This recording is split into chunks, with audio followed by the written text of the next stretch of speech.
வணக்கம். வாதியார் எம்ஜிஆர் என்ற நமது யூடியூப் சேனல் மூலமாக நான் உங்கள் வேல்முருகன். நம் இதய தெய்வம் புரட்சித் தலைவி பொன்மன தலைவி அம்மா அவர்கள் ஏப்ரல் மாதம் 20ஆம் தேதி 1984ஆம் ஆண்டு நாடாளுமன்றத்தின் ராஜ்யசபைக்கு உறுப்பினராக நமது அனைத்து இந்திய அண்ணா திராவிட முன்னேற்ற கழகத்தின் சார்பில் தேர்ந்தெடுக்கப்பட்டார்.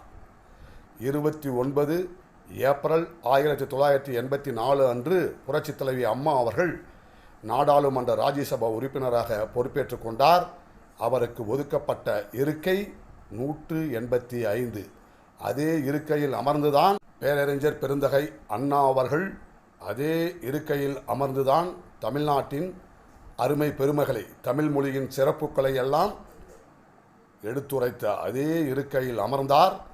தமிழ்நாட்டினுடைய மின் தேவைகள் குறித்தும் அதற்காக தமிழக அரசு மேற்கொண்டு வருகின்ற அற்புதமான திட்டங்கள் குறித்தும் அதற்கு மத்திய அரசு எந்தெந்த வகையில் முட்டுக்கட்டைகள் போடுகின்றது என்பது குறித்தும் தெளிவாக எடுத்து கூறினார் நம் இதய தெய்வம் புரட்சித் தலைவி அம்மா அவர்கள் என்பதை எடுத்து கூறி உங்களிடமிருந்து விடைபெறுகிறேன். நன்றி, வணக்கம்.